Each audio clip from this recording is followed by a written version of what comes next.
Jagdanand Singh RJD में प्रदेश अध्यक्ष बने रहेंगे। ये उनकी दूसरी पारी है। इस बार भी वे निर्विरोध प्रदेश अध्यक्ष बने। आरजेडी की ओर से सिर्फ जगदानंद सिंह ने ही नामांकन किया। तेजस्वी यादव उनके प्रस्तावक बने। पूरी नामांकन प्रक्रिया के दौरान तेजस्वी यादव मौजूद रहे। इसके साथ ही उन्हें बधाई देने वालों का तांता लग गया। इसके साथ ही ये भी साबित हो गया कि जगदानंद सिंह आज भी लालू यादव के काफी भरोसेमंद लोगों में शामिल है। वे पुराने दिनों के साथ ही रहे हैं। समाजवादी आंदोलन में भी समर्पित भाव से साथ रहे हैं। लालू यादव के सभी बच्चे उन्हें गार्जियन के रूप में मानते हैं। हाँ, कभी कभी लालू यादव के बड़े बेटे तेज प्रताप के साथ रिश्ते में खटास आ जाती है, लेकिन वो भी अस्थायी नहीं रहता है। ऐसे में आज हम आपको उन 5 कारणों के बारे में बताएंगे जिनकी वजह से लालू यादव को जगदानंद सिंह पर काफी भरोसा है।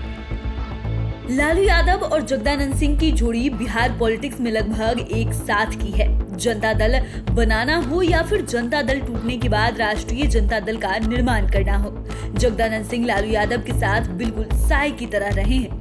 जब भी पार्टी का बुरा दौर आया हो या फिर लालू यादव के जेल जाने के बाद पार्टी को मजबूत और एकजुट रखने की बात हो तो जगदानंद सिंह मजबूती से खड़े रहे हैं। जब लालू यादव की चारा घोटाला के सभी मामलों में जमानत मिल गई और इसके बाद जब वे दिल्ली से बिहार के लोगों से भी ऑनलाइन जुड़ रहे थे, तब उन्होंने जगदा बाबू को काफी संजीदगी से पुराने दिनों का साथी बताया था। यही वजह है कि कभी कभी कुछ कारणों से मन खटास होने के बाद भी वे लालू यादव की बात को बिल्कुल ही नहीं टालते। वे हर परिस्थिति में उनके साथ खड़े रहते हैं।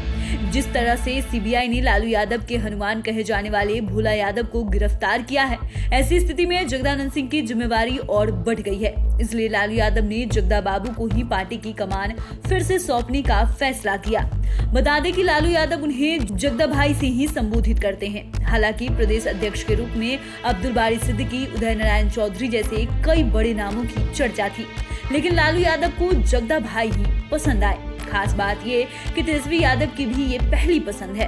तभी तो लालू यादव इन्हें अपनी फैमिली के लिए पीपल कहते हैं, जो आंधी पानी में सदा खड़ा रहता है।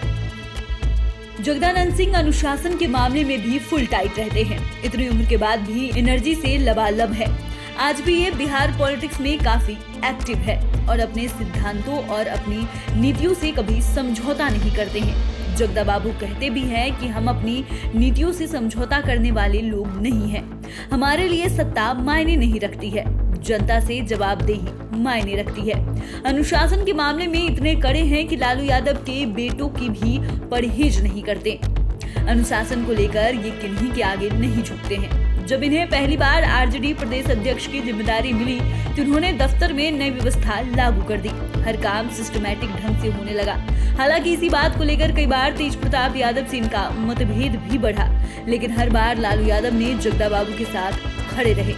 यहाँ तक कि राबड़ी देवी और तेजस्वी यादव भी जगदानंद सिंह के पक्ष में नजर आए। वहीं अनुशासन को लेकर भी उन्होंने आरजेडी के तमाम नेताओं और कार्यकर्ताओं से कह दिया कि जब तक वे प्रदेश अध्यक्ष के पद पर हैं, कोई अनुशासन को नहीं तोड़ सकता। और दूसरी बार लालू ने जगदा बाबू पर भरोसा जताकर ये साफ मैसेज दिया है कि जगदानंद सिंह के ही नियम और कानून आरजेडी दफ्तर में चलेंगे। जगदानंद सिंह बेटे के ममता के आगे भी नहीं झुके थे। भले ही आज इनके बेटे सुधाकर सिंह महागठबंधन की सरकार में कृषि मंत्री के पद पर है, लेकिन एक समय था जब इन्होंने अपने बेटे के विरोध में चुनाव प्रचार में उतर गए थे। उस चुनाव में बेटे की हार हो गई थी। दरअसल आरजेडी 2010 के विधानसभा चुनाव में जगदानंद सिंह के बेटे सुधाकर सिंह को रामगढ़ विधानसभा से मैदान में उतारना चाहती थी, लेकिन इसका विरोध किसी और ने नहीं बल्कि जगदानंद सिंह ने ही कर दिया था। उन्होंने सुधाकर सिंह को टिकट देने का विरोध करते हुए कहा कि इससे परिवारवाद को बढ़ावा मिलेगा। तब सुधाकर सिंह ने भी अपने पिता से मुंह फुला लिया था। इतना ही नहीं, सुधाकर सिंह इतने अधिक गुस्से में आ गए कि उन्होंने आरजेडी छोड़कर बीजेपी का दामन थाम लिया था। बीजेपी भी इसी मौके की तलाश में थी। बीजेपी ने जगदानंद सिंह के बेटे को लगे हाथ टिकट भी दे दिया। तब जगदानंद सिंह को लेकर आरजेडी के कुछ लोगों ने लालू यादव से शिकायत भी की। इसके बाद भी लालू यादव ने उन पर भरोसा जताते हुए कहा कि जगदा भाई कुछ गलत नहीं करेंगे और इस कसौटी पर भी खरा उतरे। जगदानंद सिंह ने आरजेडी उम्मीदवार अंबिका यादव के पक्ष में जमकर प्रचार किया। उन्हीं की मेहनत रही कि आरजेडी को वहां से जीत मिली और बीजेपी को मात मिली। बाद में सुधाकर सिंह को अपनी गलती का एहसास हुआ और वो आरजेडी में शामिल हो गए। 2020 के चुनाव में सुधाकर सिंह को सफलता भी मिली।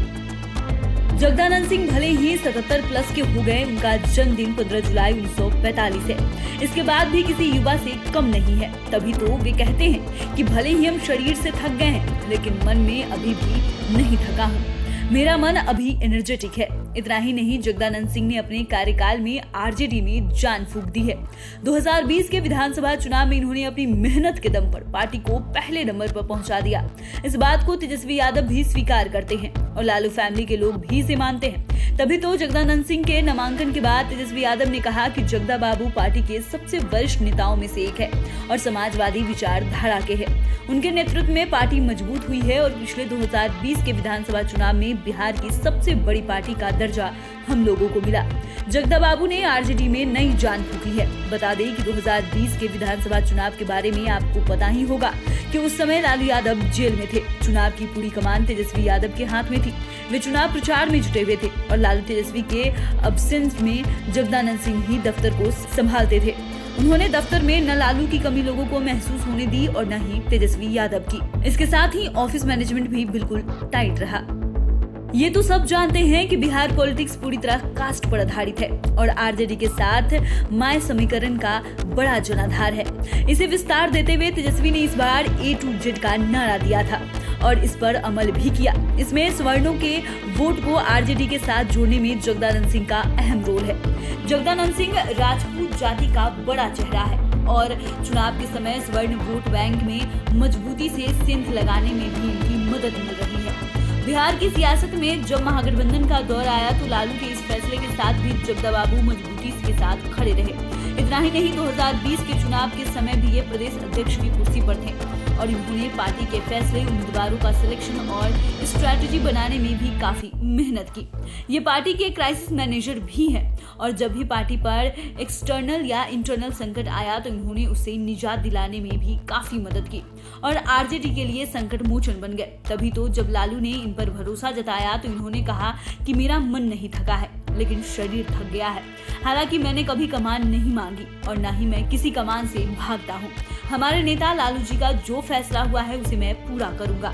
हम पार्टी के किसी काम या जिम्मेवारी से भाग नहीं सकते हैं। हमने लोहिया और कर्पूरी ठाकुर से यही सीखा है कि जनता के लिए दी हुई जिम्मेदारियों को ईमानदारी से निभाना चाहिए। तो फिलहाल के लिए इतना ही। अगर आपने अभी तक चैनल को सब्सक्राइब नहीं किया है तो सब्सक्राइब कर ले। फेसबुक पेज को लाइक करना बिल्कुल भी ना भूलें। वीडियो देखने के लिए आपका धन्यवाद।